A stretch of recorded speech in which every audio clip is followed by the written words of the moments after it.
bertanya kepada para intelektual, kalau ada warung buka di bulan Ramadan, apa sikapmu? Siji, rumangsamu kabeh wong poso apa? Lah saiki nek bojomu khet, adikmu mens, ya toh? Bapakmu di perjalanan, bapakmu nyambut gawe dadi kuli, abot tenan, njur ora ana warung, njur arep ngrikiti drijine dhewe apa piye? Piye karepmu? Kan in kuntum maridun aw ala safarin fa'iddatun min ayyamin ukhar, itu privilege langsung sesudah perintah sholat. Jadi rapopo orang di perjalanan ora poso, ning budaya kita tidak siap. Sing ora entuk kibar kowe sholat subuh ning masjid UGM njur lungguh-lungguh ning ngarep telundakan njur ngerokok. Lho kok ngerokok kamu puasa-puasa? Saya musafir kok. Musafir piye wong kowe wong Yojo kowe ning masjid UGM? Lho kan rencananya jam 8 naik kereta ke Jakarta. Lho, urung lunga wis ngerokok. Tapi ana meneh kuwi ya. Nah nek ana sing kaya ngono kuwi ya wis ora apa-apa ya. Ning aku njaluk sithik ya. Njaluk sithik njur jejelke.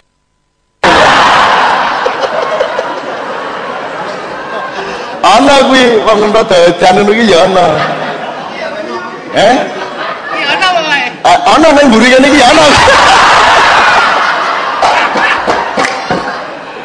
Saking ngeliye makan di Mamuju. Saking ngeliye Mas, wis mripate wis peteng dedet. Ora iso mbedakake iki kayu apa gethuk, ora iso mbedakake.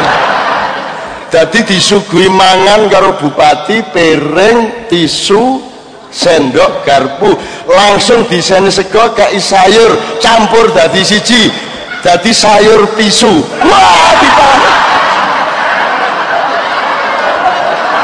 Kuwi mburiku sing nganggo kacamata kae.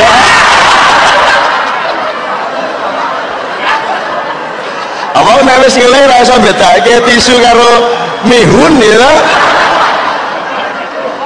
Oke, jelas ya soal bid'ah ya. Soal bid'ah enggak apa-apa. Kalau Anda memilih untuk menghindari apa-apa yang Rasulullah tidak lakukan, terus Anda punya pedoman, lho Rasulullah enggak melakukan kok saya melakukan, kuwi ya apik.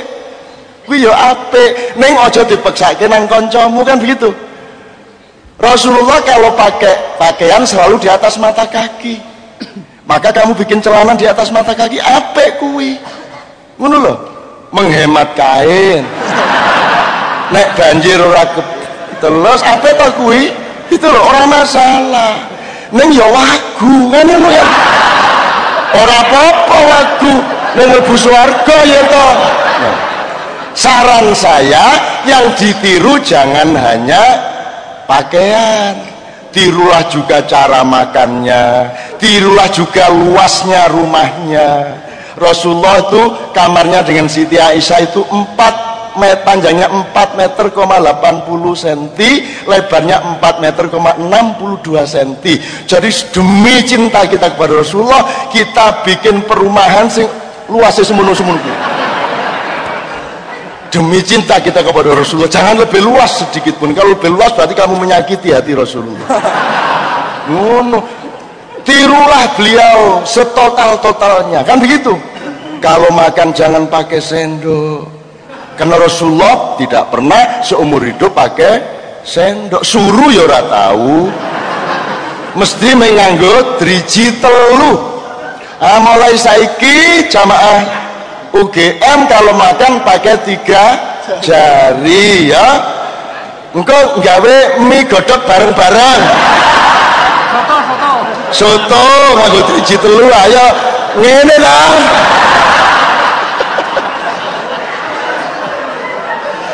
Tirulah kalau naik haji pakai onta, tiru. Wong Rasulullah pakai onta, kok kamu pakai Boeing 777?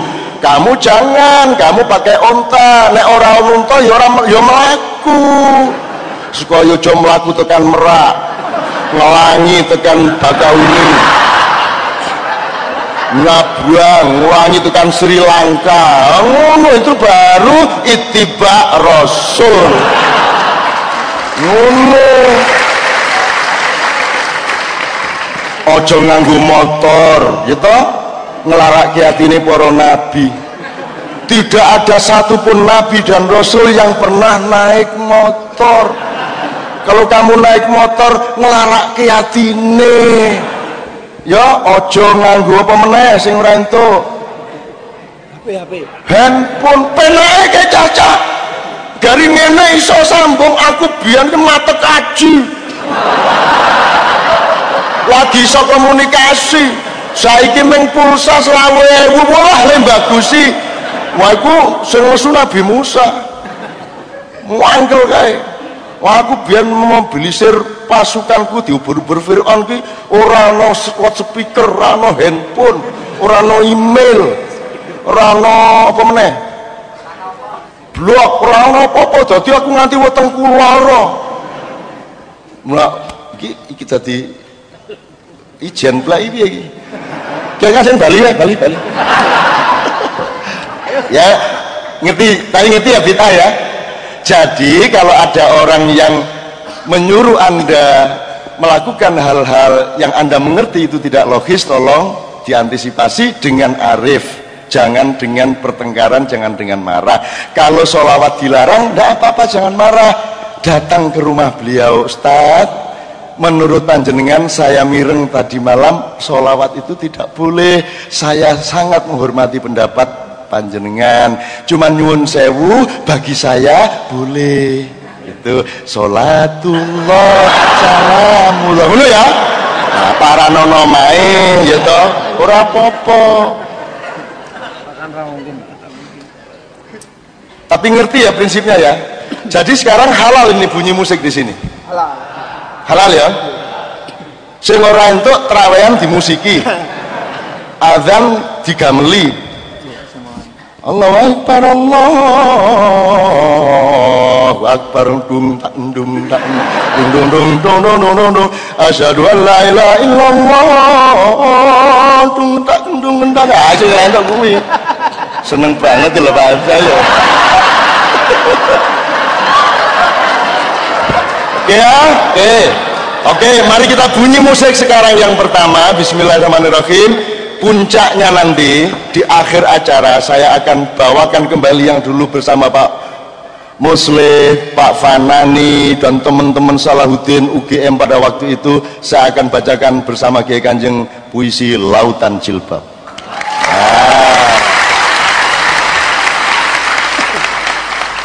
Tapi itu nanti untuk akhir, untuk mengingatkan, kalau kamu menjadi aktivis Masjid UGM, berarti kamu adalah garda depan Islam dan intelektualisme seluruh Republik Indonesia. Kamu harus berijtihad, pemikiran kamu harus garda depan, harus maju, menguak hal-hal yang baru, kan begitu? Karena kebanyakan orang disuruh menjadi mukallidin. Anda tidak mau jadi orang-orang yang hanya bertaklid, minimum Anda berittiba. Tapi kalau bisa, semua yang di UGM bukan berittiba tapi berijtihad untuk hal-hal yang di luar dogma, gitu ya. Kowe manduk tenan kok piye iki? Ngertos tak? Ya sip, paham. Ngaji 3 tahun kali Cak Nun.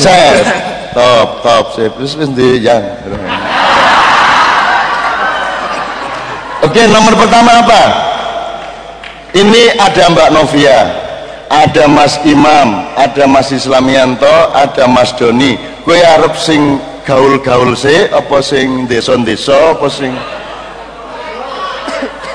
gaul-gaul sih? Sing piye kuwi? Iwak bayek. Gini aja, kalau boleh Pak, ini kan nuzulul Quran dan Allah itu luar biasa membiarkan kita tidak memastikan kapan turunnya. Keluaran Quran jelas turunnya Lailatul Qadar, itu disengaja oleh Allah, tidak diperjelas. Ya kalau diperjelas keset ora poso, yang penting pas modulatul teko kabeh gitu lah. Oleh Allah dibiarkan, dan dalam Al-Quran banyak sekali Allah berdiskusi dengan kita. Dibiarkannya kita mencari sendiri. Ashabul Kahfi itu wong 3, wong 5, wong 7, wong 9, dibiarkan.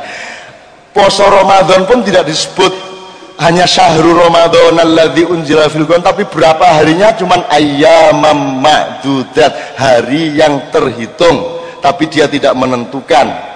Jadi itu kita semua diberi peluang-peluang oleh Allah, di mana padi kita ketam menjadi gabah, gabah kita tumbuk menjadi beras, beras kita masak menjadi nasi. Kewajiban UGM dan kaum intelektual Islam adalah berijtihad untuk menciptakan dari padinya Allah menjadi gabahnya manusia, menjadi berasnya manusia, dan menjadi nasinya manusia. Kan begitu? Kan Tuhan tidak mungkin ngeliwet. Gue itu dikai pari Gusti Allah kon ngeliwet. Engko bar kuwi kowe dadi wong sugih ngliwet wegah, nyediake piring wegah, mangan kowe wegah, akhirnya kowe mangan malaikat sing ndulang kowe. Ayo kita kerjasama sama Allah. Allah bikin kayu, pohon, kita bikin tiang, kan begitu. Allah bikin hitungan matematik, kita bikin komputer, kan begitu. Jadi orang MIPA yang mendalami sifat-sifat penciptaan Allah, orang fakultas biologi, geodesi, farmasi, kedokteran, visipol, fakultas ilmu budaya, semuanya asal melandaskan dirinya pada kesadaran meneruskan dan mengembangkan yang dihidayahkan oleh Allah, berarti kuliah di UGM itu bayar berapapun dapat pahala dari Allah Subhanahu wa taala. Ngono lho rek. Oke, untuk yang pertama, Mas, ada yang mau diomongkan sebelum kita mulai satu nomor? Cak, jadi keinget omongannya Cak Don waktu itu, jadi antara beras sama nasi. Nah, kita sekarang itu banyak yang makan beras, belum makan nasi. Nah, padahal yang makan beras itu apa? Jaranan. Maksudmu makan pari toh? Nggih, pari ya. Pari ya? Ya, pari yang udah ini ya. Jadi makan pari gitu, belum makan nasi. Artinya ketika kita menerima sesuatu, ya jangan langsung dimaam ngoten loh. Diolah dhisik, diramu dhisik. Kalau bahasa anu diijtihadnya dulu, baru nanti kita makan. Jadi nggak semerta-merta dimakan langsung gitu mungkin. Yang 3,5% langsung dimakan. Ya, benar. Yang 96% ditumbuk dulu, dimasak dulu, diracik dulu, kan begitu.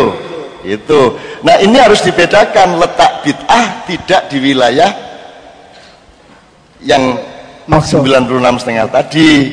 Jadi jangan ini loh, pokoknya pokok-pokok banget lah gitu ya. Intinya gini dulu lah. Oke. Lah piye to yo, selamatan we dinesoni to. Itu tradisi Hindu lah, nek tradisi Hindu ngopo? Lah Hindu kan bukan agama lain loh.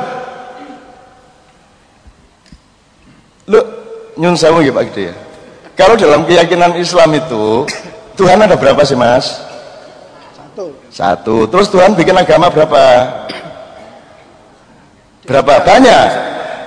Di Indonesia 5. Tuhan bikin agama 5. Terus ada yang diterima, ada yang tidak diterima. Gitu, maksudnya gimana? Kok uri Gusti Allah? Semua yang namanya agama itu yang dibikin Tuhan, yang tidak dibikin Tuhan namanya organisasi, gerakan, parpol, ormas, itu bukan bikinan Tuhan. Yang agama itu pasti bikinan Tuhan. Cara kita manusia beribadah Allah yang menentukan, karena dia owners of our life, dia yang menentukan policy bagaimana kita beribadah. Wis ngene lho, yang penting gue sholat ping 5 sedina bar kuwi sakarepmu, kan gitu. Itu policy dari Allah.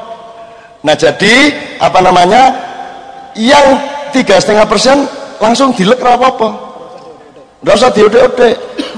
Ampun lho Gusti Allah iki kowe dilekon salat ping 5 ora kudu khusyuk ta apik ta kuwi. Dadi Allahu Akbar kelingan nggo sore mangan ning dia. Wah, aku ning kono isisin, aku warung kono isih utang iki ya. Oh, sing pojok kae. Nah, gitu. Sambil sholat iki ora kelingan Gusti Allah, angger kowe prosedure kok penuhi pisah. Jual apik ta kuwi. Banyak orang-orang yang alim banget Islamnya ya. Soleh banget, yang njobo njero Islam. Jadi nganti ketok banget ya lho Islam. Kesandung kowe nek wis suwan lho, ngono lho. Nek kowe lak standung anu nek kowe. Ya kan kowe ngono kuwi. Ning iki ora wong saleh kae lho, pokoke sampai pecinya, celaknya gitu ya. Ya itu sampai Islam banget gitu. Luar dalam, kafah gitu ya. Kelemahannya satu, cara berpikirnya sekuler. Sekuler itu begini, sekularisme itu ada dua macam. Yang satu yang berlaku di Eropa non Prancis dan Eropa Amerika non Prancis. Itu memisahkan ini urusan agama, ini urusan bukan agama. Negara, ekonomi, bank, segala macam itu dipisahkan. Jadi kalau agama itu ya sholat, bikin masjid, zakat itu Islam. Begitu nanti urusan kuliah di arsitektur itu bukan Islam, bukan agama, itu sekularisme. Kalau sekularisme model Prancis yang kemudian dipakai oleh Kemal Atatürk di Turki sekitar 100 tahun lebih yang lalu, itu sekularisme yang bukan hanya memisahkan agama dengan negara, tapi menolak agama. Pokoknya hidup itu agama tidak boleh. Jadi di Turki dulu zaman Kemal itu tidak bisa adzan, upama kepeksa adzan nganggo cara Turki. Bayangkan ning Jawa ki adzan cara Jawa. Aku tahu loh, duwe kanca ki menawar Allah, ya Allah saya ini tidak pernah belajar Islam, sekarang usiaku sudah 65 tahun, aku ingin sekali dekat kepadamu, tapi terlanjur tidak bisa mulut saya mengucapkan kata-kata Arab, boleh dong saya pakai bahasa Jawa. Terus dia nganggap Allah membolehkan, ya wis gitu kan. Terus dia mulai sholat, Gusti Kang Moho Agung katur dumateng, kok kaya mantep ya susu, kok kaya hati Sugito. Terus nguyu dhewe, mboten pun bahasa Indonesia nggih ngono kan. Allah yang maha besar, dengan nama Allah yang maha pengasih lagi penyayang, nguyu dhewe kaya Rendra. Akhirnya Rasida njur sinau bahasa Arab. Itu dogma, harus pakai bahasa Arab. Kamu terima monggo, enggak kamu tidak monggo, tapi di luar itu enggak apa-apa. Nah, banyak orang menganggap agama itu hanya di wilayah 3,5%, yang 96% dianggap bukan urusan agama. Maka yang diusik-usik kafir, musyrik itu dasarnya cuma yang 3,5%. Gitu loh. Jadi selawatan dianggap 3,5%, tahlilan dianggap 3,5%, padahal selawatan itu di wilayah 96%. Nah, kenapa kok korupsi kok tidak dikafirkan? Ya toh? Karena korupsi di wilayah 96%. Kan begitu kan? Nah, padahal setahu kita Khalifatullah itu mengurusi seluruh urusan di bumi ini secara menyeluruh dan komprehensif. Oke, untuk itu lagu-lagu Kiai Kanjeng juga Kiai Kanjeng dulu masih sering diminta di TV untuk membawakan musik-musik religi. Oh, bingung sing pripun niku sing religi? Ya sing Arab-Arab ngono kae, lho jare sapa? Wong aku iki ngrungokno lagu Arab di Jerman niku kaget aku.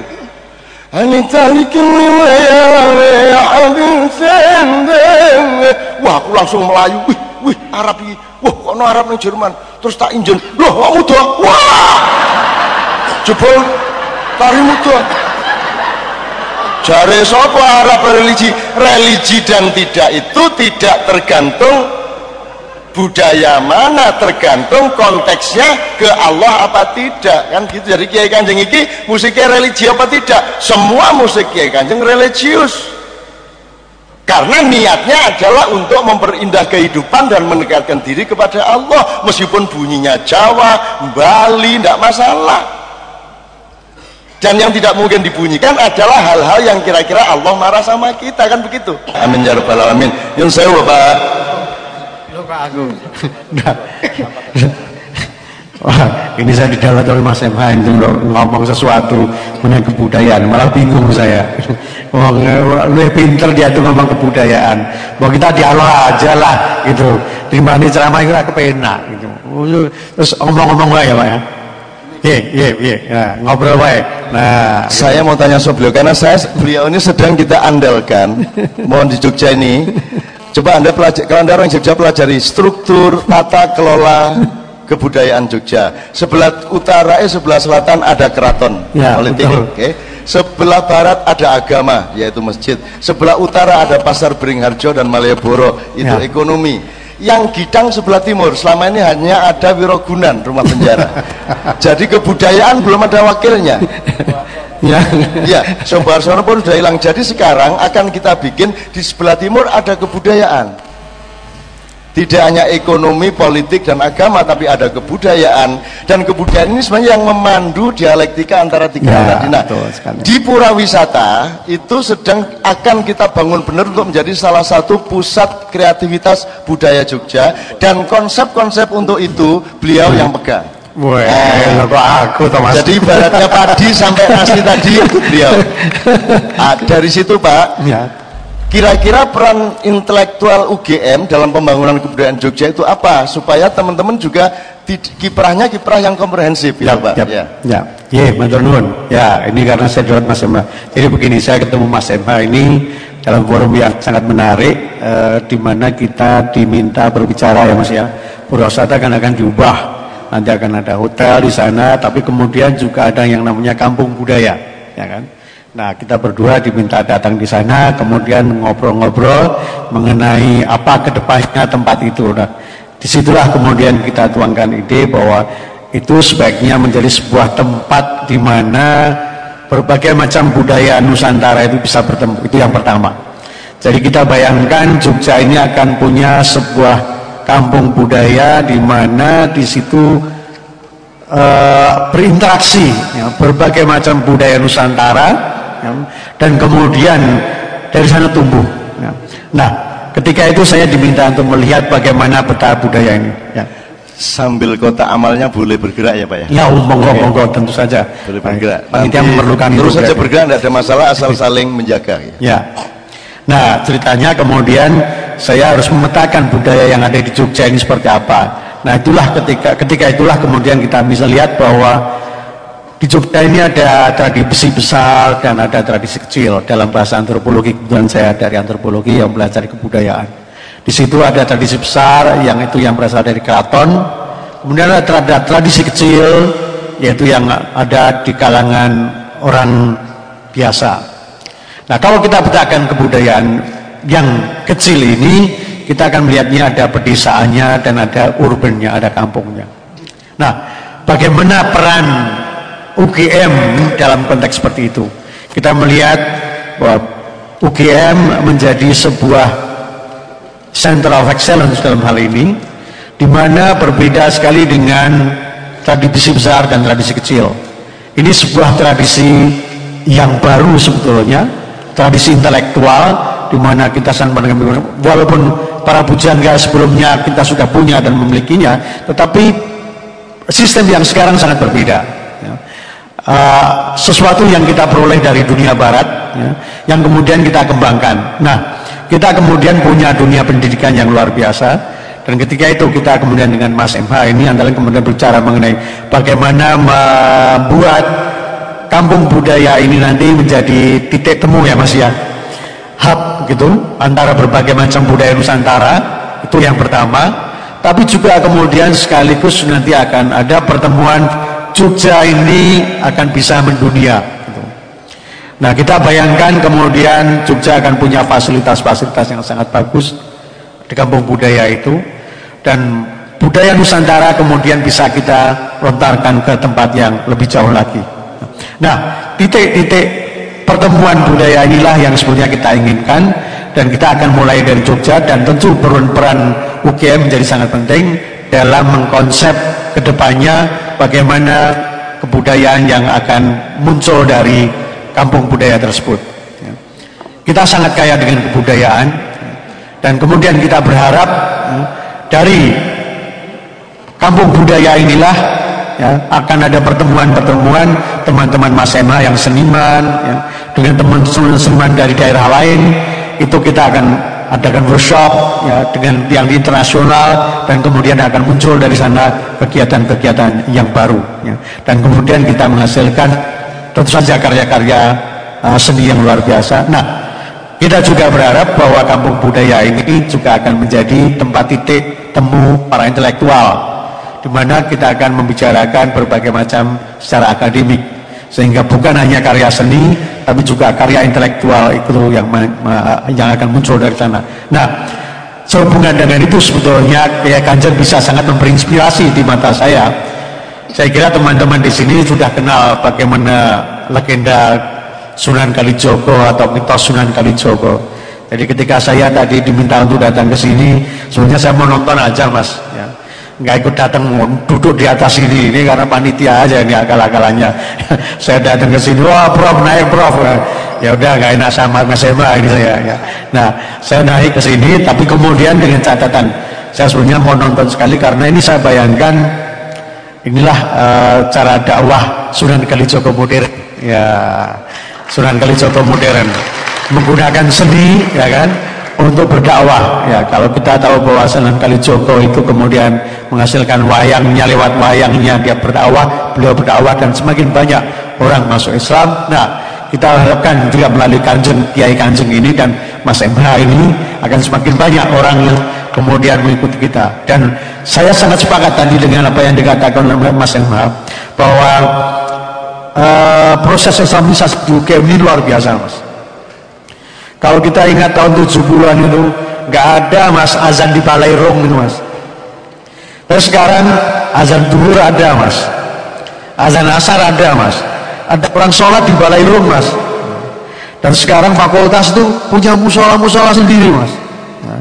Luar biasa ya. Jadi terjadi penghijauan betul-betul istilahnya ya. Hijau banget saya gitu ya. Dan masjid kampus saja sekarang boleh kata ada dua, yang satu kulon, yang satu etan ya. Nanti kemudian tambah lagi yang gelanggang mahasiswa ya. Kemudian di sana Balai Rong itu ya mungkin ya akan dipakai juga itu ya kan. Jadi kalau saya melihat perkembangannya luar biasa setelah ada Ramadan di kampus itu. Nah, kita berharap kemudian dengan adanya kegiatan Ramadan di kampus, kemudian tadi ada kampung budaya yang dengan pemilihannya kita berharap juga dari sana akan muncul sinar Islami. Ya, kita akan menggalang itu dan kemudian budaya yang bertemu di sana bukan hanya tradisi besar, tradisi kecil, tapi juga tradisi yang modern, tapi juga tradisi keagamaan. Ini yang sangat penting. Saya kira itu yang bisa saya sampaikan dulu, Mas Eva. Nggak usah banyak-banyak. Pak Musli akan merespon. Saya monggo. Cak Nun, kan tahun 76 peristiwa Cak Nun seperti ini saya sampai berinting kelingan. Kan di Gelanggang menghadap selatan. Karena beberapa menit sebelumnya kita masih menghadap ke barat tarweh. Dengan posisi persis seperti ini. Yang perempuan, yang wanita di belakang, yang laki-laki. Tapi kita pakai tempat sholat itu selesai dan kita berkesenian. Kenapa itu tidak bisa di masjid kan? Ini loh, ini persoalannya gitu loh. Jadi satu itu. Yang kedua, kenapa ketika menjadi masjid itu malah menjadi tidak welcome? Ini persoalan. Kalau nggak boleh ini, nggak boleh itu, nggak boleh itu gitu. Ini jadi padahal Rasul juga menggunakan masjid untuk latihan perang-perangan. Nah, ini saya ingin menggugat diri saya sendiri dan kita semua. Betul bahwa di UGM kami waktu itu Cak Nun, kami juga mendorong teman-teman Kristen kok. Supaya apa? Supaya kalian punya misa kampus juga dong. Lalu kita dorong itu teman-teman Kristen itu misa kampus di UC. Kenapa? Karena kalau semua mahasiswa menjalankan kewajibannya terhadap agamanya masing-masing, sesuai agamanya masing-masing, pasti suasana kampus ini akan menjadi lebih maju gitu loh. Ini saya kira harus. Dan kalau tadi Cak Nun mengatakan ini fenomena tahun 70-an memang dari Jamaah Salahuddin di Gelanggang, itu memang bukan apa-apa. Kalau sekarang banyak orang cerita tentang, loh teman-teman Kristen Katolik, teman-teman Chinese itu dulu yang jaga sandal, jaga sepeda pada saat tarweh berlangsung. Dan itu tidak usah dipidatokan loh. Dan itu terjadi. Budaya seperti itu berkembang dengan sendirinya dan mereka ikut buka.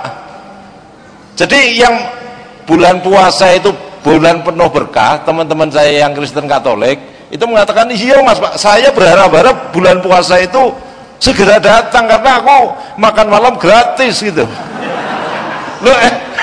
Loh ini peristiwa yang terjadi di Gelanggang berpuluh tahun karena buka puasa itu tidak dikasih merek lalu yang puasa saja yang boleh ikut dapat ponggol. Jadi kalau teman mengatakan ini fenomena betul, saya berharap bahwa generasi kalian yang sudah, saya kan generasi Cak Nun kan sudah generasi yang lebih awal, ayo dilanjutkan dong, jangan sampai ketika di Gelanggang malah jadi arena dakwah yang luar biasa, yang terbuka, yang bisa teman-teman Hindu Buddha dengan enteng lalu ikut ceramah, ceramah tarweh, kesenian-kesenian. Kenapa saya sampaikan itu Cak Nun? Karena malam minggu mesti kita begini di Gelanggang, bisa nggak di masjid? Ini persoalan juga itu loh. Ternyata ketika kemudian menjadi punya masjid, kita menjadi, saya pernah menanyakan Pak Edi, ayo dong kita ada masjid itu tidak akan mungkin kalau tidak ada Gelanggang. Tapi kok ketika sudah ada masjid kita, wah nggak boleh loh, nikahan boleh kok, nikahan boleh gitu loh, kok Kiai Kanjeng di masjid kok nggak boleh itu misalnya. Ini lo yang dibacakan apa nikahan, kok ada ular-ular. Wah, tapi kan itu ya ini persoalan yang barangkali menjadi PR-nya saudara-saudara, karena PR kami pada saat muda dan Cak Nun CS sudah lewat dan kita sudah melakukan insya Allah lah maksimal. Ya, saya ingin menyampaikan bahwa banyak sekali kakak-kakak saudara, saudara, bapak mungkin yang kehilangan kesempatan jadi sarjana karena ngurusin Salahuddin. Iya, dan hilang ketika peristiwa tentara masuk kampus. Subhanallah, mudah-mudahan diterima Allah. Karena waktu itu luar biasa. Iya betul. Jadi peristiwa di depan Gelanggang mahasiswa itu pada Maret tahun 78 itu kita nggak tahu Pak, Mas Mbak, karena ratusan itu diangkut truk. Jadi apa yang tadi diceritakan Cak Nun tentang jilbab dan sebagainya itu bukan sekedar lalu sekarang mode pakai jilbab, bukan sekedar itu, dulu itu menjadi masalah politis yang luar biasa. Itu catatan saya untuk Prof. Edi. Saya ada beberapa respon, terutama memang kita harus mendiskusikan betul hubungan masjid dengan fungsi-fungsi budaya dan sosial. Itu harus kita sepakati dengan hati-hati, dengan batas-batas yang harus kita runding. Tapi sebelum itu semua saya mohon, ini saya kira ada banyak respon dari beliau Pak Meyanto, Pak Edi ya, yang saya Pak.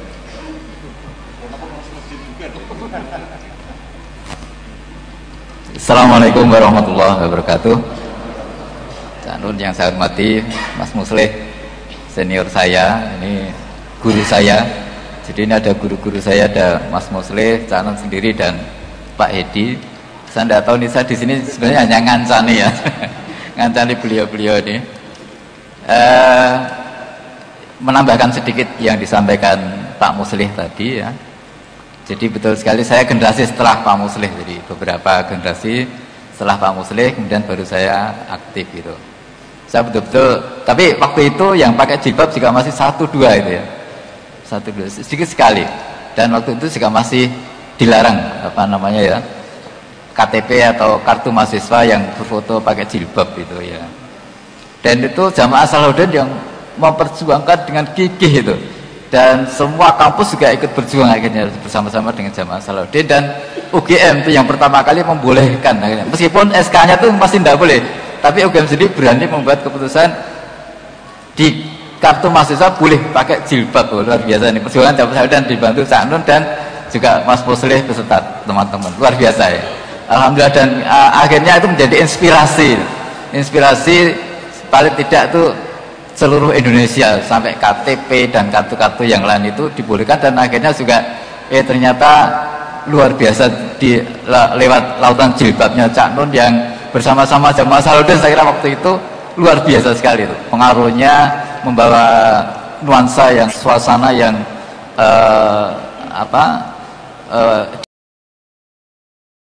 ya. Kita mengambil filosofi air waktu itu ya. Setelah generasinya Pak Musleh, apa ya kira-kira yang kita ambil tuh, contohnya air, kita ambil air saja. Jadi air yang jernih, yang menjernihkan. Kita melihat masyarakat kita itu ibaratnya masyarakat yang mungkin belum jernih gitu, termasuk UGM sendiri. Nah, adanya Jamaah Salahuddin diharapkan seperti air yang terus mengisi sehingga paling tidak itu menurunkan kadar kekotorannya lah gitu ya. Jadi tidak akan bisa membersihkan sekali ya, kita paling tidak itu memberikan suasana ya. Ini Pak Mas Muslih apa namanya getol sekali seperti itu tuh. Kita memberikan suasana sehingga mengingatkan, sehingga proses-proses yang ada di sekitar kita itu bisa paling tidak bertambah bersih lah gitu ya, bertambah bersih, bertambah jernih. Air ya, itu kalau rumus kimianya itu, saya dari farmasi jadi suka bicara kimia ya. Saya kira sudah pada tahu ya, ada H2 dan O ya, ada hidrogen dan oksigen, itu dua atom yang sebenarnya itu sangat reaktif ya. Hidrogen itu bahan bakarnya matahari ya, gas hidrogen. Oksigen kita tahu bisa menyulut api di mana-mana gitu ya. Tapi ketika mereka bergabung menjadi sesuatu yang harmonis, bermanfaat buat kehidupan kita. Ini kalau kita lihat juga filosofinya Kiai Kanjeng ini, beberapa sifat yang berbeda-beda itu digabung jadi enak juga. Antara apa itu namanya, kempul, ada gitar, ada macam-macam itu. Tapi pertanyaannya adalah bagaimana mereka bisa bergabung, bagaimana hidrogen dan oksigen bisa bergabung. Tidak bisa begitu saja, tapi harus betul-betul dikondisikan. Seperti juga minyak dan air, ketika digabung ada mediatornya, jadilah satu emulsi susu ya, yang enak sekali, enak dilihat, bahkan membangkitkan selera kan gitu ya. Jadi kalau kita lihat susu kan enak sekali kan ya, pengen minum gitu ya. Tapi harus ada itu ya, yang bisa menggabungkan itu, dan itu tidak sembarangan juga. Dan inilah yang ingin kita pelajari, bagaimana kita semuanya, khususnya perkembangan Jamaah Salahuddin ini juga bisa menjadi itu, tidak membuat perbedaan itu tetap malah engker-engkeran atau memecah belah kita semuanya, tetapi bagaimana karakternya tuh tetap saja H2 ya hidrogen, ya hidrogen, oksigen, tapi bisa digabung menjadi sesuatu yang entitas baru.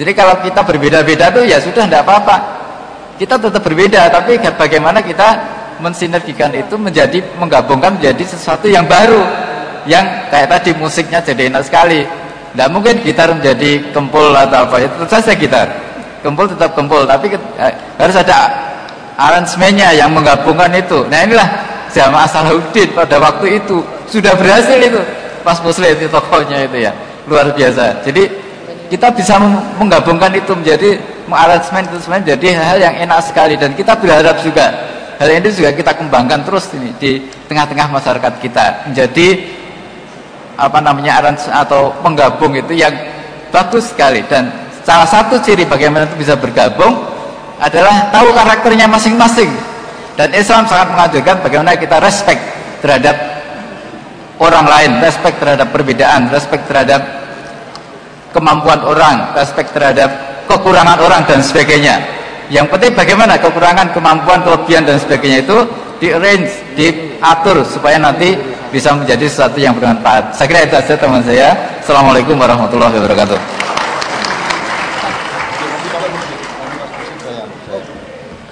Kan belajar nggak ada batasnya Pak, semakin tua semakin harus belajar. Nah untuk itu gini, yang harus kita agak elaborasi terutama adalah gugatan Pak Muslih. Kok orang itu di masjid ngapa? Ya, saya mungkin agak lebih modern dari beliau. Jadi upamane aku diundang nggawa gamelan menjuru masjid, aku yang mau. Tapi pertimbangan saya bukan syar'i karena tidak ada nasnya. Pertimbangan saya estetika, dari kualitas-kualitas artistik dari bunyi itu menunjukkan seni tertinggi itu tilawatil Quran. Jadi kalau orang sudah kiroah itu musik nggak ada gunanya lagi, dia kalah tinggi. Jadi saya membayangkan kalau dalamnya masjid itu yang cocok ya hanya suara tok. Kalau ada bunyi alat musik itu di beranda, pol di beranda. Kalau Kiai Kanjeng ya di halaman masjid paling pol.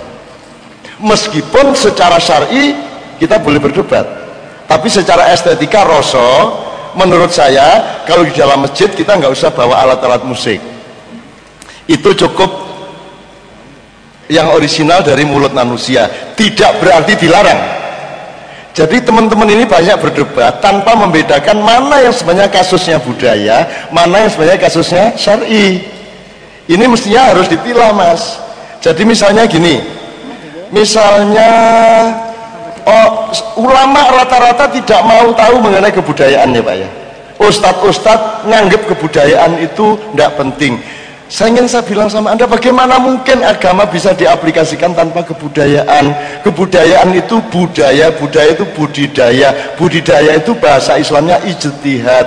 Ya tadi itu, dari padi harus diijtihadi sampai jadi nasi. Itu yang namanya teknologi, itu ya budaya. Hanya ilmu dan kebudayaan menghasilkan H2O. Bagaimana kalau agama tidak peduli kepada kimia? Kan begitu, agama harus peduli, orang pelaku agama harus peduli sama kimia, sama biologi, sama penemuan-penemuan ilmu. Bagaimana bikin masjid tanpa teknologi dan budaya? Masjid tidak akan bisa dibikin tanpa budaya dan teknologi. Ka'bah tidak bisa dipelihara kalau tidak dengan teknologi dan kebudayaan. Air Zam-Zam itu menurut anak saya itu akan mengalir sampai 300 miliar lagi, tidak akan habis. 300 miliar tahun lagi. Itu membutuhkan teknologi sangat tinggi untuk maintain si air Zam-Zam ini. Jadi tidak bisa agama mengelak dari kebudayaan dan teknologi. Teknologi adalah pekerja agama, kebudayaan adalah pekerja agama. Tidak mungkin Anda menerapkan agama dengan menyepelekan, dengan menganggap budaya itu di luar agama. Lah kowe iki nganggo jilbab, nganggo budaya, nganggo teknologi kok. Apa mung diubet-ubet ngene lah ya ora to ya. Ya dikai di ngene le nyalake jilbab nganggo driji loro to. Saking haluse. Ora kaya kowe bot ngono iki gak. Itu namanya estetika, itu namanya budaya pakai teknologi. Terus larat jahit piye teknologi kan. Terus rumah sama masjid orang nganggo rumus piye. Enggak pakai pengetahuan tentang air mustakmal, ghairu mustakmal, penelitian mengenai air yang suci dan air yang tidak suci. Kan sangat seluruh fakultas di UGM ini merupakan tool atau pendukung dari pelaksanaan agama. Itu teman-teman sekalian. Jadi aneh kalau ustadz sinis kepada kebudayaan. Kaya-kaya dhewe wuda wae. Lha nek kowe iki kadoan berarti kowe ya pro budaya lho piye kowe? Apa ya kowe bubel-bubel ya ora ya dijahit ya. Lah jadi agama sangat membutuhkan mesin jahit gitu loh. Adene ana ustadz anti teknologi jajal bukaan sarunge katoke piye? Ngono diubel-ubel tok kuwi mesti. Tor mesti duduk kain, sebab untuk dari kapas menjadi kain butuh teknologi, butuh budaya. Jadi nek ana ustaz anti teknologi nganggep teknologi bukan bagian dari agama, kalau ada kiai nganggep kebudayaan bukan bagian dari agama, berarti kae mesti sing dienggo kathok kuwi langsung belarak. Ya ta Pak ya? Belarak mesti, nek orang percaya peloroten wis mesti belarak, nek orang sabut kuwi apa wis mesti kuwi ora mungkin ana unsur jahit. Ya toh? Jadi bapak-bapak sekalian, mana mungkin agama dibumikan, diterapkan kalau engkau menganggap teknologi, ilmu dan kebudayaan itu bagian di luar agama. They are part of religion application. You understand? Jadi Pak, soal kebudayaan sudah Pak ya, soal masjid saya kira perlu simposium dikit-dikit lah berkala. Menurut saya oke. Yo aja njur saiki ketoprak pentasnya masjid yo aja ya toh. Menurut saya itu bukan masalah syar'i nomor satu, menurut saya itu masalah budaya dan kesepakatan norma. Setiap daerah boleh berbeda-beda. Misalnya nyuwun sewu ya, saya bahkan bisa nyetelin ke Anda. Misalnya idza quri'al qur'anu fastami'u lahu wa ansitu la'allakum turhamun. Ini nafsir kene beda-beda loh. Kalau di Indonesia asal orang baca Quran meneng. paling kok nek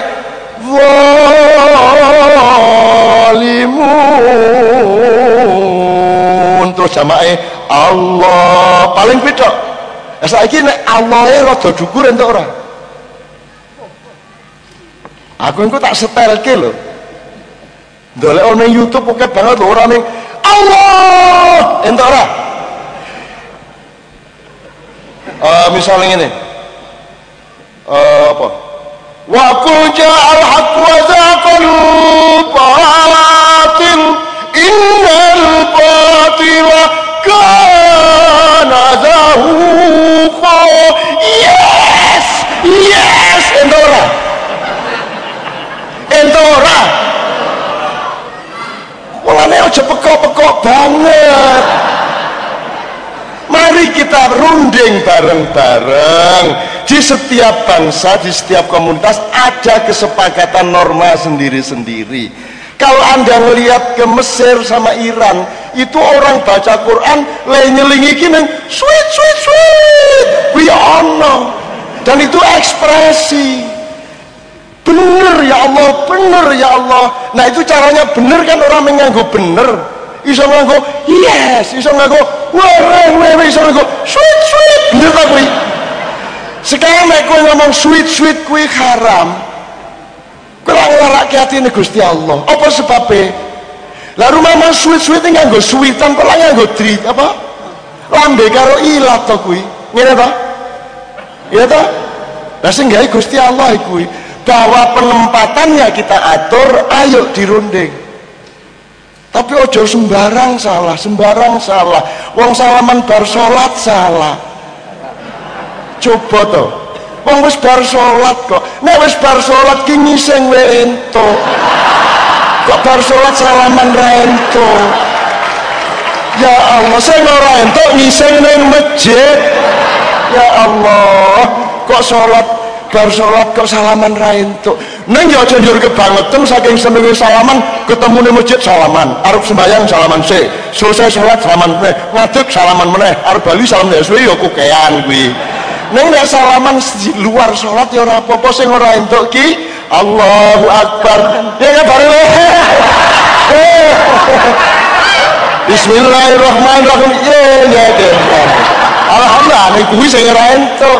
Nek bar assalamualaikum terus salaman kok ora entuk ki lho. Melet entuk kok. Assalamualaikum. Entuk. Jan. Kan sesudah sholat, bukan dalam sholat.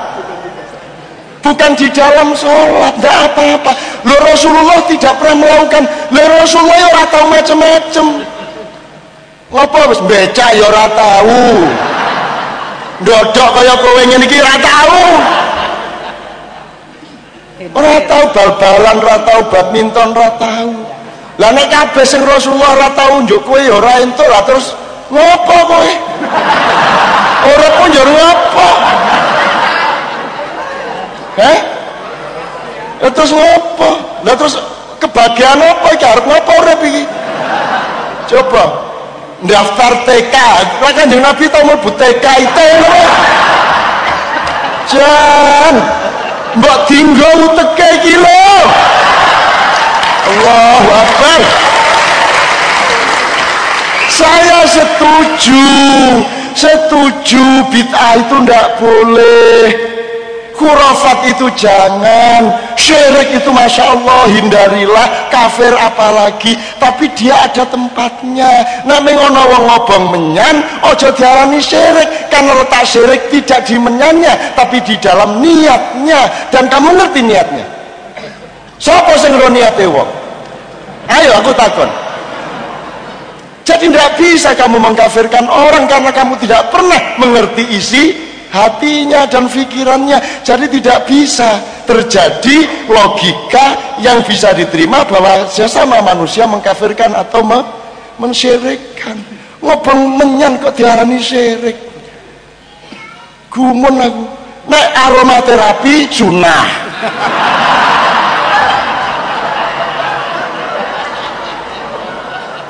Piye nek ana dukun ngene-ngene khurafat, nek massage sunah ngono enake dhewe arek-arek iki gitu loh. Tolong ya, ini tak kita perpanjang, contohnya oke banget loh iki. Ning pokoknya mari kita bikin gerakan Islam anti pekok ngono ya. Oke. Maka tidak ada kemungkinan kecuali menolong Prabu Brawijaya kelima untuk dibikinkan negara yang baru. Ya, satu. Dan itu dilakukan oleh Sunan Kalijogo atas kesepakatan Sunan Ampel dengan semua wali songo. Kemudian dibikinkan negara persemakmuran Demak. Pemeran utamanya adalah putra-putra dan tokoh-tokoh Mojopahit. Jadi rajanya anaknya Brawijaya, pangapnya anaknya Brawijaya, pimpinan-pimpinan daerahnya di seluruh Asia Tenggara adalah putranya Brawijaya. Artinya orang yang memang secara akseleratif, transformatif memiliki pengalaman untuk memimpin tanah-tanah perdikan. Dan yang mengatur distribusi teritorialnya adalah Sunan Kalijogo. Yang dilakukan beliau yang pertama adalah mengislamkan pangapnya dulu, mengislamkan Pindad, pembikin empu senjatanya, yaitu Empu Supo dan Empu Supo Anom di Islam kesik. Bar kuwi TNI, tokoh-tokoh pangapnya, tokoh-tokoh TNI elitnya Mojopahit diajak untuk membuat konsep dengan melalui Islam. Bukan harus masuk Islam, tapi memperkenalkan konsep kenegaraan Islam yang bukan negara kesatuan, yang feodal dan mewajibkan daerah untuk memberikan upeti seperti NKRI sekarang ini. Kemudian baru keluarganya Brawijaya diperkenalkan kepada Islam ketika parlemen Mojopahit dikasih tahu tentang Islam. Ada yang mau, ada yang tidak mau. Yang mau kemudian dipimpin Sunan Kudus, bedol negoro dari Trowulan ke Demak. Nah ini akhirnya menjadi P3, PKS, PAN dan lain sebagainya. Terus yang Prabu Brawijaya kelima mau masuk Islam tapi tidak kemislam-islam, tapi tidak terus serbanan, gamisan, ora wis tetep kaya wong Jawa ning gelem nrimo Islam, potong rambut rapopo ning tetep apa namanya, tapi tetep ora njur sithik-sithik astagfirullah, astagfirullah, ora ngono-ngono kuwi. Jadi ini yang tengah ini menjadi Golkar. Ya, terus yang ketiga yang menolak Islam di situ dipimpin oleh, di daerah selatan dipimpin oleh Sabdo Palon Noyo Genggong, kelak menjadi PDIP, gitu kan. Nah, tapi PDIP yang sekarang sudah bukan seperti Sabdo Palon Noyo Genggong. Jadi Sunan Kalijogo mengatur transformasi negara ini bukan untuk berkuasa, karena Sunan Kalijogo tidak pernah mau menjadi raja. Gitu loh, maksud saya kalau 2014-2015 oleh Allah diperkenankan kita semua para spiritualis, para mujtahidin bisa ikut mengatur, maka yang terjadi bukan seperti konvensi politik yang ada sekarang. Gitu loh, karena saya sudah tahu mas, nanti yang ikut konvensi demokrat siapa aja yang siap daftar, aku ya wis ngerti kabeh, wis ngerti, aku wis duwe data kabeh. Gitu loh, Wiranto kuwi karepe piye iki aku insyaallah wis ngerti. ARB kuwi tenanan nyalon apa ora kuwi aku wis duwe datane. Engko November kowe rada ngerti, oh ngono to karepe. Gitu. Aku iki elek-elek, aku iki genderuwo, ya. Sudah saya data semua dan segera akan kita bikin forum-forum di balik layar untuk supaya tidak terlalu celaka lah Indonesia 2014. Gitu ya Bapak ya. Saya mohon UGM dengan masjidnya, dengan kumpulan intelektualnya bersinergi. Yang di masjid, yang di luar masjid bersinergi untuk Indonesia Raya, betul enggak? Dengan jadi sing Kristen, sing Islam, sing Buddha, siapa saja bersinergi, maupun yang sekuler, mau siapa saja lah, sakarepmu lah. Sing pokoknya bareng-bareng membangun Indonesia Raya. Maka puncak acara kita nanti harus Indonesia Raya. Pertanyaannya untuk Pak Muslim adalah kapan-kapan entuk ora nyanyi Indonesia Raya bareng-bareng sing mimpin ning imaman kae. Jadi Assalamualaikum alhamdulillahirabbil alamin. Saya mohon semua berdiri. Hiduplah Indonesia Raya. Entuk ora, Pak? Ape ora kuwi? Ape ta kuwi? Ape. Apa salah apa? Enggak ada salahnya. Itu. Oh. mungkin apa lho? Engko nek nesu lho kok Indonesia re. Lah omah apa kowe? Ini tanahnya untuk bikin masjid, tanah negara apa? Tanah negara Indonesia. Kok kamu marah kalau lagu Indonesia ditaruh di sini? Ah, ngono piye ayo? Ono mbok reksone kuwi. Wah, ngono. Tapi upama enggak ya enggak apa-apa. Saya tuh gampang-gampang aja kok. Gampang-gampang. Asal ngertilah persis. Tapi apik lho Cak Nur. Kalau sekali-sekali Asik loh ya. dicoba ya. 17-an Jadi di kampus. sama khotibnya, Ya. imamnya, Ya. sambil kita nih kayak apa Pak? Lagu Indonesia Raya apa orang itu Pak ya? 17-an besok itu hari Jumat enggak sih? Dicoba mumpung cedak Cak Nur. 17 Agustus gitu. Ya dudu aku sing nentokke. Bukan. Bisa usul jadi. Ya ulah saya itu tuturi dan setiap orang itu punya hak untuk menentukan rujaknya ini pakai lombok berapa, pakai lombok atau tidak. Ya. Ini loh kemaslahatan, ini kemudorotan, kita runding bareng-bareng. Wa amruhum syura bainahum, ono rembuk dirembuk, ono di orang kuwi terus yang ya. Oh ya oke. Ini sekedar supaya kita zikir. Zikir itu tidak hanya ingat Tuhan. Tidak boleh Anda ingat Tuhan tidak ingat sesama manusia. Tidak bisa Anda ingat manusia tidak ingat Tuhan. Tidak boleh, tidak bisa ingat Allah tidak ingat ciptaannya, kan begitu. Tidak bisa ingat Allah tanpa mensyukuri gunung, sungai. Kan sabbahalillahi ma fis samawati wa ma fil ard. Jadi ingat Allah ada komprehensinya, ada dialektikanya. Ingat Allah tok terus lupa cari nafkah untuk istri ya tidak boleh, kan gitu. Jadi ingat Allah itu berarti ingat kekhalifahan kita di dunia. Maka tadi kita menghormati semua hasil ijtihad, ada ABCD, ada Hono Coroko, ada Wage Legi Paing Pon Wage Kliwon, ada ABCD, ada Isnin Sulata Arbia Khamis Jumat Sabta, ada macam-macam. Kita ojo terus nek legi paing pon lagi kliwon dituduh primbon kuwi sirik yang kesek to iki kan dalam kimia ada H2O, ada H2SO4, ada NH3, NH2, itu semua kan penemuan-penemuan satuan-satuan yang berusaha memahami kekayaan entitas yang dihamparkan oleh Allah Subhanahu wa taala. Bahwa legi paing pon legi kliwon diselewengkan menjadi sesuatu yang sifatnya gugon-gugon mungkin, sama dengan ABCD juga bisa diselewengkan menjadi takhayul, itu kan.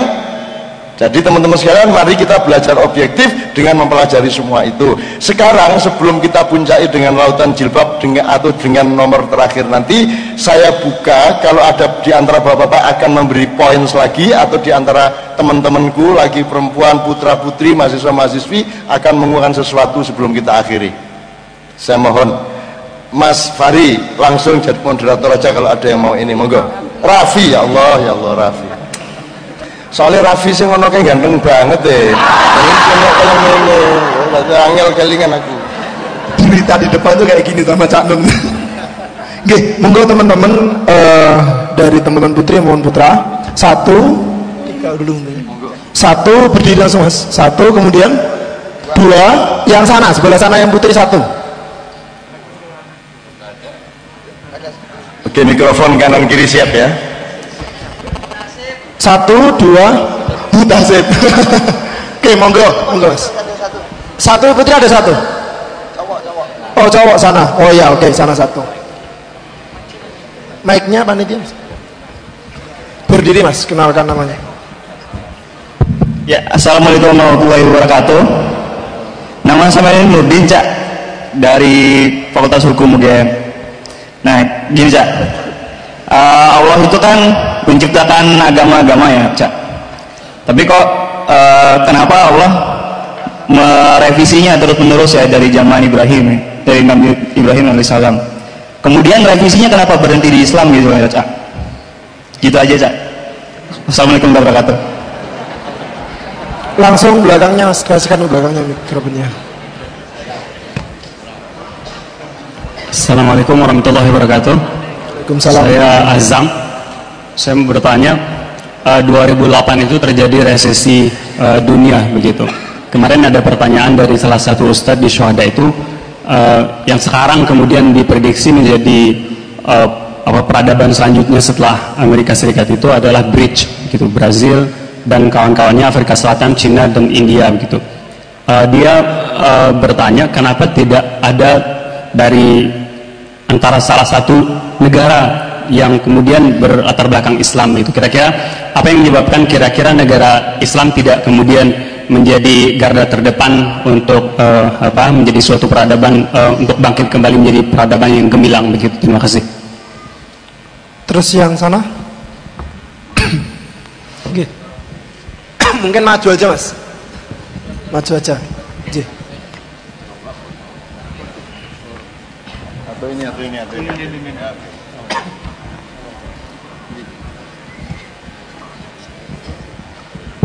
Assalamualaikum warahmatullahi wabarakatuh. Waalaikumsalam. Saya Fahmi, mau nanya pendapat Cak Nun juga Pak siapa tadi? Mukhlis ya? Pak Muslih, ini Pak Muslih. Pak Muslih. Ya. Saya itu kan kemarin itu ada kepikiran ide tentang bagaimana cara memakmurkan masjid gitu ya. Terus idenya sih sederhana. Pas kita lihat pergi ke warnet itu, di sana itu kita bisa download bergiga-giga film atau film-film terbaru gitu kan. Tapi kalau pas saya ke masjid, kenapa nggak bisa dapetin info-info terbaru lewat wifi atau apa itu yang disediakan dari server di masjidnya sana, sehingga saya bisa nikmatin, misal katakanlah saya dari luar kota terus ke UGM gitu ya, terus ini hari-hari terakhir Ramadan, wah aku pengen lihat ceramah-ceramah yang kemarin-kemarin pernah direkam, di syuting gitu kan, tinggal colokin wifi atau connect ke sana. Itu gimana, apakah kayak gitu tuh diperbolehkan, atau kalau misal bisa di UGM dilaksanakan, ya saya sangat berambang. Gitu aja. Mungkin ada satu tambahan lagi ya seperti tadi katanya apa itu namanya, untuk membangun masjid dan segala macamnya itu kan ada perlu teknologi. Kenapa nggak teknologi tadi ya, seperti wifi, terus SMS gateway diterapin di sana. Jadi misal katakanlah saya datang ke masjid sana, tahu-tahu dapat SMS cleaning, wah selamat datang di Masjid UGM gitu. Wah. Ya itu dia. Terus saya juga berkeinginan untuk menyatukan informasi yang ada di seluruh masjid Indonesia.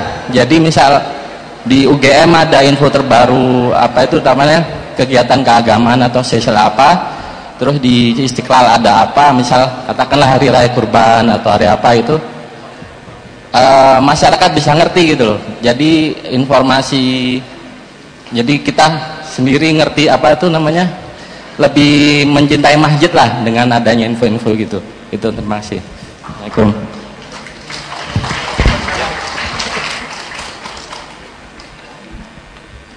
Terima kasih. Ya memang harusnya masjid seperti itu harapannya. Saya tadi kan cerita gelanggang, contoh sederhana. Canor tadi mengatakan ya memang kadang-kadang ketika kemudian kita menjadi kuat, kita menjadi tertutup. Ya bisa begitu. Ini contoh saja, tadi kan cerita. Canor saya kira masih ingat, Mas Edi Mei, Mas Edi ingat. Di Gelanggang ini jamaah tarweh menghadap ke barat. Ini gelanggang itu tiap hari dipakai basket, dipakai gelup, dipakai perisai diri, dipakai jungkir balik. Loh, mau ada band aja kok nggak boleh, gara-gara tadi beberapa menit sebelumnya dipakai tarweh. Ini contoh misalnya. Sampai akhirnya oke, kita bersepakat, ya wis, ojo madhep kiblat gitu loh. Nanti Cak Nun mesti komentar ini nanti. Kiblat mundi jane wong apa ya bener ke sana ke sini, kalau Cak Nun kan mesti jelaskan begitu. Ya kan? Akhirnya diputuskan, ini berunding di antara para pembaharu dakwah di UGM. Waktu itu, zaman itu, ya wis, kalau gitu jangan menghadap kiblat, menghadap ke selatan, ngadep Nyi Loro Kidul gitu, kira-kira gitu aja deh. Jadi dianggapnya kesenian itu Nyi Loro Kidul gitu loh, Danun. Padahal waktu itu ya tidak, karena pintunya di sana, kalau panggungnya di sana kan orang nggak bisa masuk gitu. di gelanggang itu. Contoh sederhana itu. Pengertian bahwa ya pasti tidak lah. Kalau Kiai Kanjeng lalu bawa ini ke mihrab ya ora pantes. Tapi paling tidak jangan disakralkan lah di halamannya dan apa ya terus lalu harus orang lalu beramai-ramai keluar dari tempat sholat lalu keluar itu lalu baru kalau mau dengan musik harus di sana kan boleh saja duduknya di tempat tadi sholat Kiai Kanjengnya di selatan sana panggungnya atau apa ada.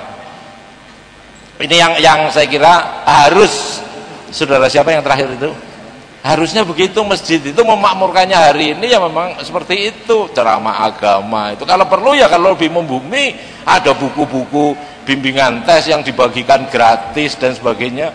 Kan banyak teman-teman yang dari luar daerah yang miskin-miskin yang mestinya begitu memakmurkan masjid itu tidak hanya seperti tempo dulu sama seperti ya buka puasa bareng sopo wae kere sopo wae sing lewat yo entuk gitu loh. Tapi ketika kemudian kadang-kadang menjadi masjid, coba yang tidak pakai jilbab saja kan rawani mlebu. Ayo kenapa sekian puluh tahun yang lalu ketika tempatnya malah sederhana malah biasa orang wani Cak Nun. Gampangannya wong edan lewat mampir wani gitu loh. Sekarang menjadi tertutup. Beberapa teman orang ngaku kopiah wae rawani mlebu masjid gitu loh. Ini pertanyaannya. Jadi saya kira yang terakhir itu saya kira bagus sekali ya mestinya begitu. Waif ini di masjid ya, tapi harapannya kalau mau repot juga kok ngimami sambil buka iPad gitu. Nek ora hafal bacaan ayatnya boleh nggak kira-kira gitu ya? Sekarang itu untuk jadi imam tuh gampang kok. Angger terawih 23 aja cukup. Tuh rakaat pertama alif lam mim. Alif lam mim Allahu akbar selesai. Alif lam mim ra nun toha yasin kafe udah beres semua udah. Jadi nggak perlu iPad gitu ya. Oke. Tapi Pak Musli saya kira kita senang sekali dengan usulan teman kita tadi. Artinya masjid bisa mendayagunakan perangkat-perangkat informasi yang sudah begitu canggih untuk mengantarkan Islam kepada siapapun yang datang ke masjid. Ya itu bisa ada. Setiap masjid ada layarnya. Seminggu sekali ada diputar film apa kek ya, tidak harus film Islam dalam tanda petik kan, film yang mendorong akhlakul karimah itu bisa film Amerika juga ada, juga banyak film yang akhlakul karimah, atau ceramahnya Ahmad Didat, ceramahnya ulama-ulama yang sebanyak mungkin, karena sekarang kan yang bikin radio itu kan sekarang cukup banyak radio pembodohan Islam. Nah Masjid UGM punya radio yang memberi mosaik wacana mengenai Islam yang bermacam-macam. Apa susahnya gitu loh. Untuk dapat daftar frekuensinya segala macam kan bisa diatur gitu loh. Masa UGM tidak bisa, wong yang untuk pembodohan aja bisa, masa untuk gitu ya. Jadi saya sangat senang dan dia sudah dapat pahala besar ya, dapat pahala besar. Dan mungkin memang ya harus rutin. Jadi karena yang diceritakan para dosen itu kan juga banyak yang bersifat mursal, banyak yang bersifat keliru. Ya Anda diomongin tadi karena ada yang ngomong tentang 2008 resesi, mungkin nanti pertumbuhan. Loh, kalau kita tumbuh sekian persen, maksud wong pelarat sing pedromo. Itu kan saya kalau bahkan boleh usul ya. Iya. Wacana-wacana yang diputar di masjid itu jangan terus formalistik Islam ya, simbolik. Ya, ya.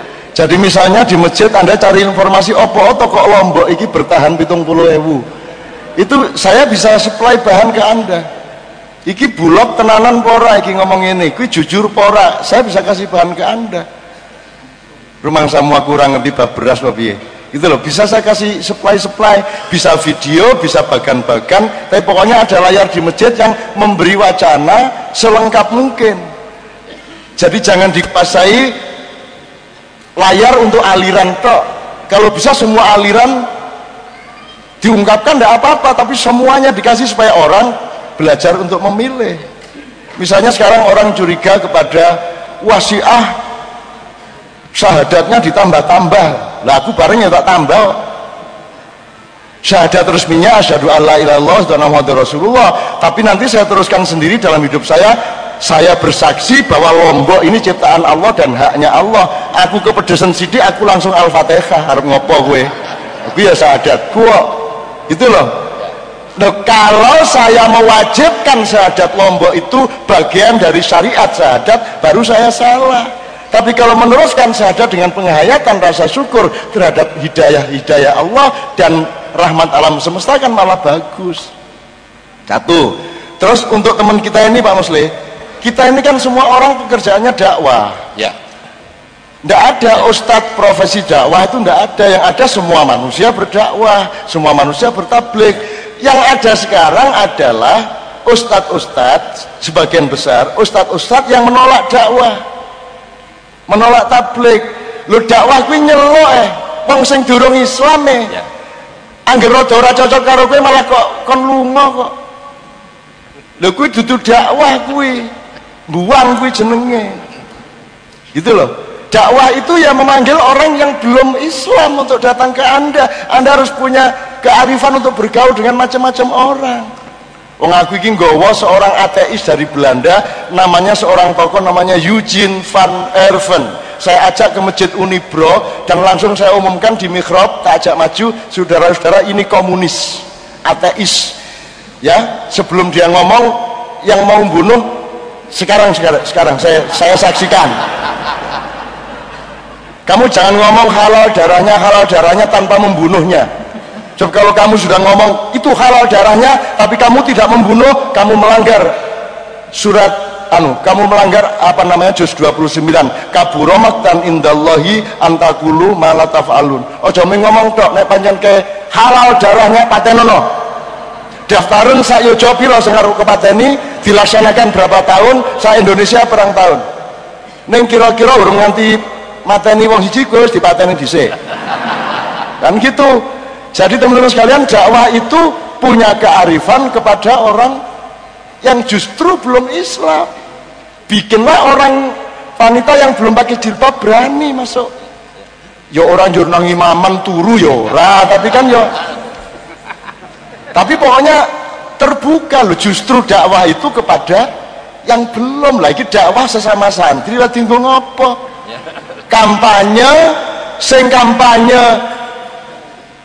ketua partai Demokrat straight ketua dewan pembina Demokrat kuwi jabatan loro didadekke siji Gusti Allah merangkap malaikat merangkap nabi ya.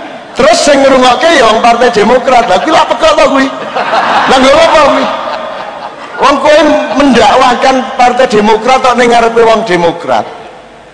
Kowe ngrumpuke wedhus, wahai kambing, jadilah kambing. Lha wis wedhus.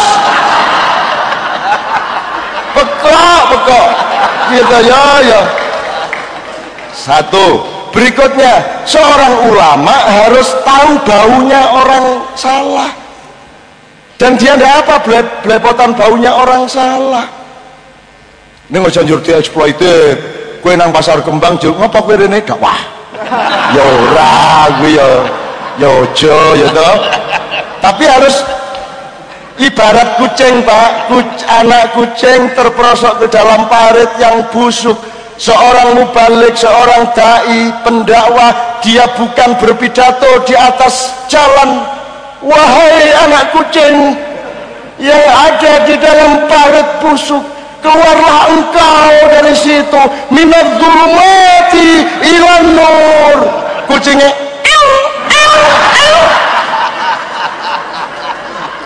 yang harus kamu lakukan adalah turun ke parit. Korban kotor-kotor sedikit, malah kotornya itu indah karena kamu sedang menolong anak kucing. Ambillah kucing itu, didusi, dipakani, didol. Konjur didol. Gitu loh ibaratnya ya. Lah iya gitu loh, dakwah kok buang orang. Ada orang ngirimi selamatan bersyukur dibuang, gitu kan? Kamu itu tidak usah jadi orang Islam, jadi manusia yang tidak melukai orang saja sudah lumayan. Itu kan. Loh, terus kamu itu mempertahankan Islam dengan melukai sesama manusia. Islam capopo iku. Nggak bisa. Islam itu mengamankan semua orang, bikin semua orang merasa enak, nyaman, kan begitu. Maka namanya Islam, nama alatnya iman, tujuannya aman, jalannya iman, pelabuhnya mukmin, doanya amin. Jelas. Kurang piye coba. Epistemologinya kan sangat jelas. Gitu. Langge kan mau Islam kok ndak menyenangkan. Dan nyuwun sewu ya, Islam itu rahmat. Kamu disuruh gantiin Islam bisa ndak? Islam ki ono dzalikal kitabul la raiba fihi hudal lil muttaqin. Bisa nggak kamu menggantikan ayat itu? Tampil kemana-mana sesuai dan sepadan dengan ayat itu. Kamu tidak bisa menggantikan. Al-Quran begitu indah, orisinal dari Allah. Jadi kamu yang butuh pembelaan dari Islam. Begitu kamu masuk Islam, kamu dibela oleh Allah. Betul enggak? Jadi nggak usah GR kamu yang membela Islam.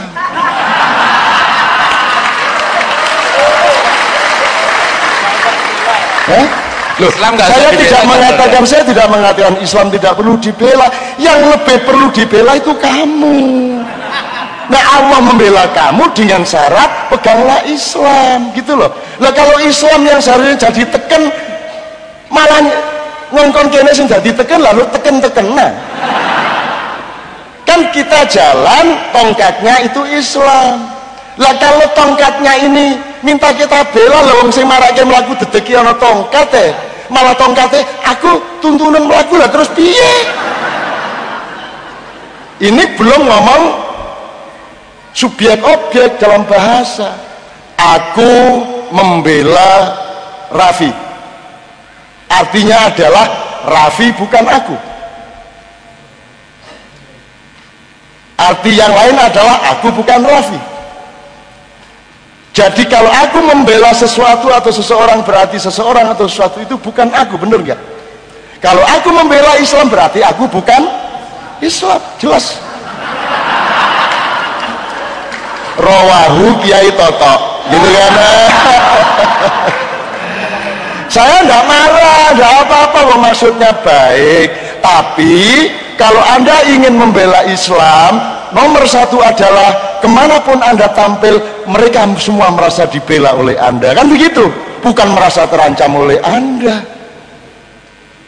Gitu loh, Rek. Nek perasaku, nek nganggo akal kalau pikiran. Nek ora ya mbok piye meneh. Ada komentar, Pak, soal belo-belo iki? Enggak, ini soal negara-negara Islam tadi.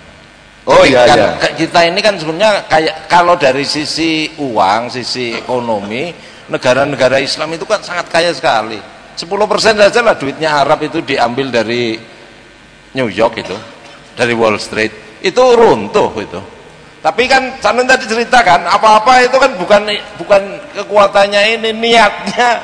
Lah kalau tidak ada niat memang untuk membangun peradaban Islam, sistem perekonomian Islam yang kuat dan sebagainya, ya uang-uang negara-negara Arab masuk Libya dan sebagainya yang menguasai hampir mayoritas pasar modal, pasar uang di seluruh dunia itu, ya malah salah-salah bisa dipakai ngebom negara-negara Islam. Kan biniatnya itu.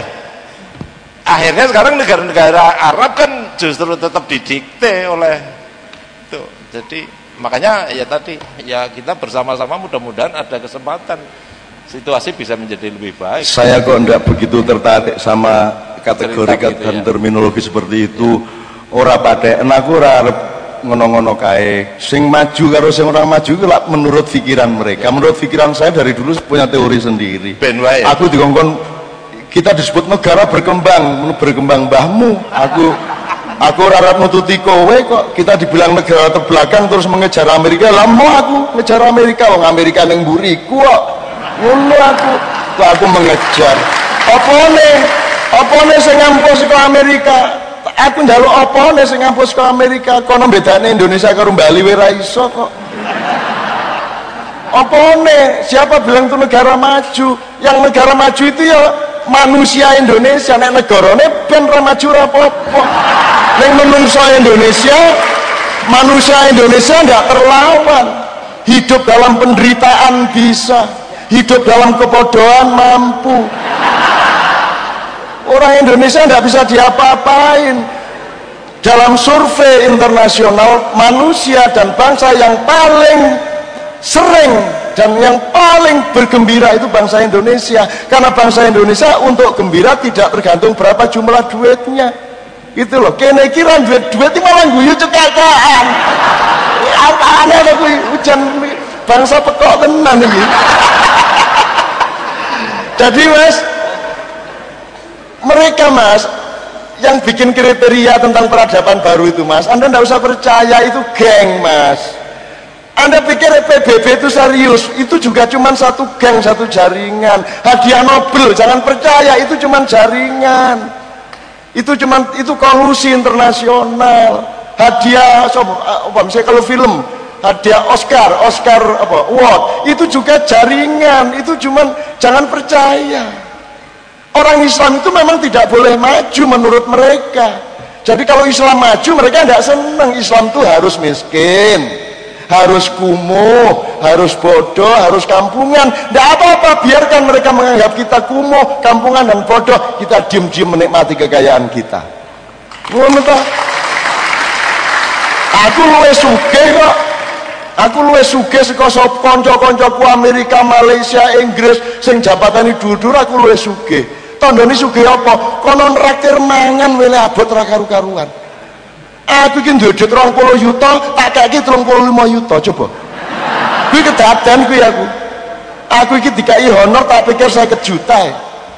Saking optimisku langsung transfer. Iki tak kei 10, iki tak kei 15, iki tak kei 10, jumlahnya 35 juta. Bareng tak buka 20 juta. Lah, malah tombok. Tapi dalam Islam itu keindahan.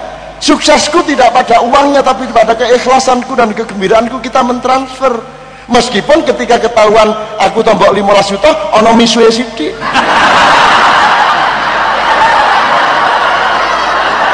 Loh, nek ora ono misuwe sithik berarti aku dudu menungso normal. Apa njur kejagol watu, duit astagfirullah. Terus tiba duit subhanallah. Ana pengen kan kalimat thayyibah entek. Misalnya aku ngene iki ya. Subhanallah. Alhamdulillah. Nah, kira-kira ping 4 wis emoh kalimat thayyibah. Sumeneng ta sumeneng. Ya ora? Aku menungso. Akhirnya tandanya manusia itu punya mulut, punya anus. Oh, nek menungso ki kudu gelem ngentut, kudu gelem nising. Mosok menungso ora gelem. Nah, nising kuwi misuh kuwi. Apa ora nising kuwi? Ayo mesti ngomong nising elek. Lah yo misuh kuwi nising saka cangkem ngono lho. Lah mosok ora entuk ki lho, wah jan. Sing ora entuk misuhi wong. Nek meso dhewe ya bentuk. Apa meneh nek ngimami kedawan wis surate. Meso kabeh aja ya. Kene iki sembayang wis ngantuk-ngantuk, buka urung tutup. Kene iki urung karuan waret, begitu sholat raweh kok wah Al-Baqarah iki.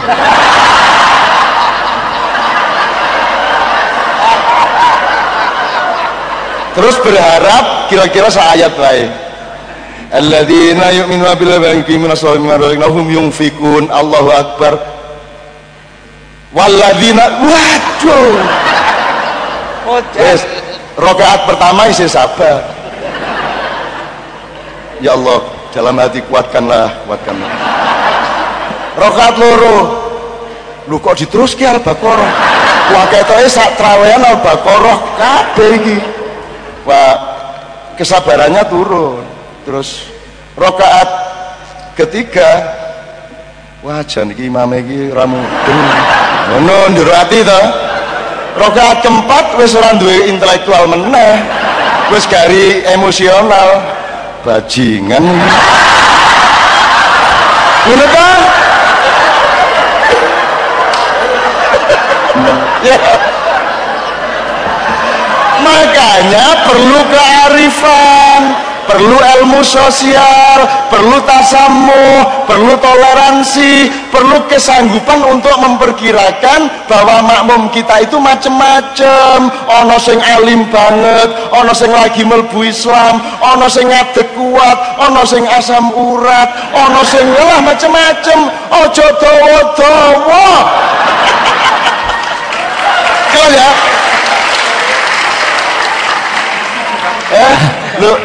Nah itu bisa dibayangkan Cak Nun di sana di pojokan kira-kira bayangke Cak Nun kok arifnya 20 tahun yang lalu kayak apa wong saiki kaya ngono gitu ya. Maksudnya arif bukan maksudnya Cak Nun 20 tahun yang lalu itu kayak apa wong saiki saja sudah seperti ini gitu loh. Loh, aku biyen luwih arif aku biyen.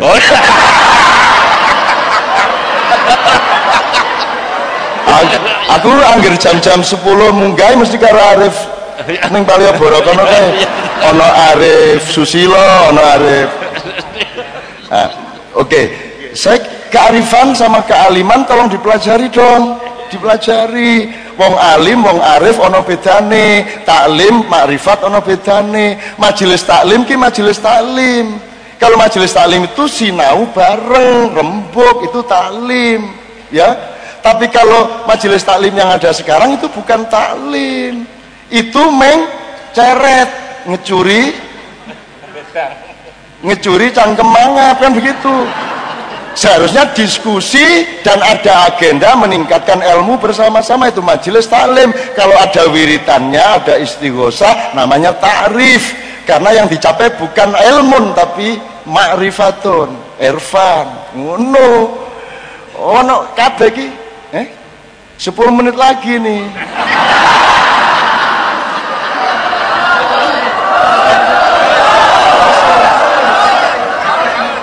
Aku manut bisa tekan sahur ini Cak Nun. Kira-kira nek aku leren 10 menit harus kuantami orang ini.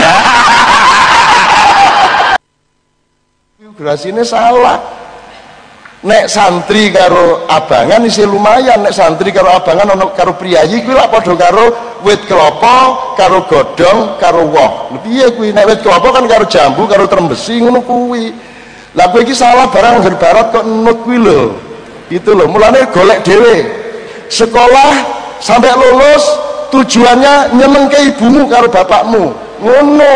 Perkara ilmu aja percaya karo dosenmu.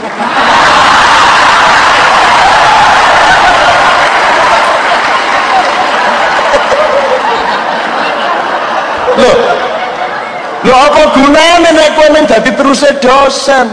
Gunane ilmuwan kuwi golek dhewe. Jadi ketika bikin skripsi menurut toh ibit wapsit ngono kae itu kan pas skripsi. Ning di luar kelas kowe kudu menurut saya. Ngono. Nek menurut saya ning yo skripsi ra entuk. Ra lulus. Dosenmu njur ngomong sapa?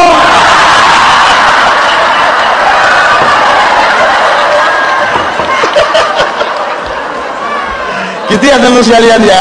Mudah-mudahan ini membuat kita berpikir lebih jernih. Terakhir sekali yang soal Tuhan bikin agama kok pertama ada kalimatnya Tuhan kan bikin agama banyak, itu saya tidak setuju. Tuhan satu bikin agama satu. Ya. Kapan-kapan kita omongkan.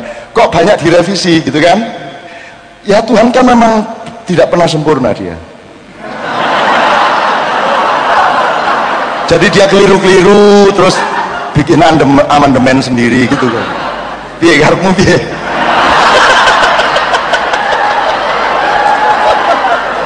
Jadi Gusti Allah gawe salah ngene wae.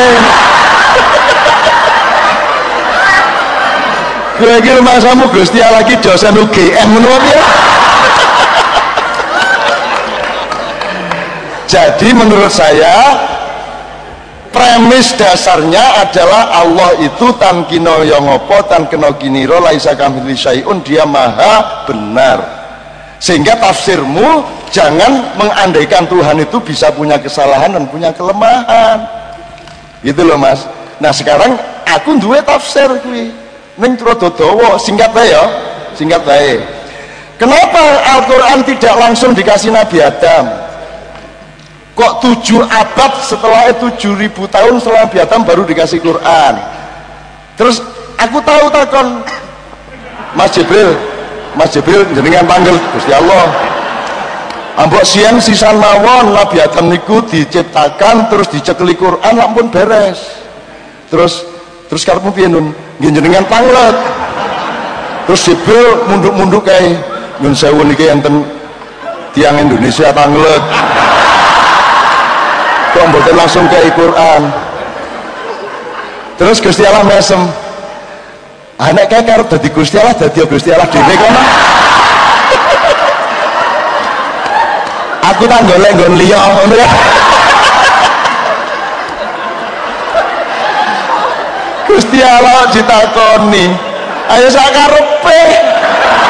Arep revisi arep besi ben sak karepku lah Gusti Allah kowe apa piye? Gusti Allah kudu mempertahankan argumentasi. Iya aneh. Aku iki promotor Gusti Allah ngono piye? Njur Allah, kenapa agama kok direvisi? Wah nyun sewu.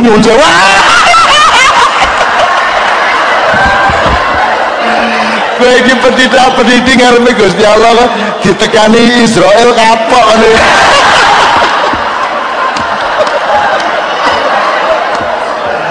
Oke, nanti datang ke Ma'iyah ada penjelasannya. Hubungannya sama umurnya Nabi Adam, umurnya Nabi Nuh, sekian generasi dibikin umurnya sekian, badannya sebesar apa, ada hubungannya dengan proses penelitian manusia untuk menemukan Allahnya, karena ada perjanjian sebelum dilahirkan. Kemudian Allah mulai ngasih mushaf, sobekan-sobekan informasi sejak Nabi Ibrahim. Kemudian sampai kepada Allah ngasih beberapa resep dan komandemen. Kalau bahasa saya beluluk kemudian dievolusikan, bukan direvisi, dievolusikan menjadi cengkir itu namanya Zabur. Cengkir dikembangkan ben iso didol ning marung dadi es degan, maka Injil itu adalah berposisi degan. Degan dikembangkan, dievolusikan menjadi sempurna jadi kelapa, namanya Al-Qur'an. Kenapa kok tidak semula sejak awal? Hakmu takon ki apa?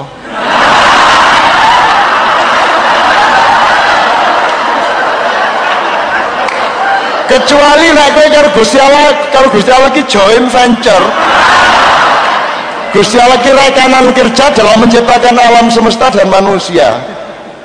Njur kowe soalnya kowe kowe pas studi banding nanti Gusti Allah gawe dhewe kae. Terus loh, kok ndak langsung Adam, kok baru ini? Ah, kuwi ento. Nek kowe baru lah kowe iki gawe brengosmu dhewe ora iso. Kowe iki nek kudune sing nahan ora iso kok. Enggak punya kuasa atas sendiri. Ya mengke sawane aku dialog karo intelektual cerdas tenan. Nganti barang lah. Sampai akhirnya Quran sudah menjadi buku manual untuk umat manusia, sempurna, lengkap, ada sabutnya, ada batoknya, ada buah yang bisa diparut jadi santan, ada udah sempurna. Akhirnya umat Islam terbelah-belah menjadi ada yang Islam aliran sabut, Islam aliran batok, Islam aliran degan, Islam aliran parut, Islam aliran santen, Islam aliran belarak, Islam aliran janur. Wow, kayak banget. Sing janur itu sing bener. Dari bahasa Arab ja'an nur.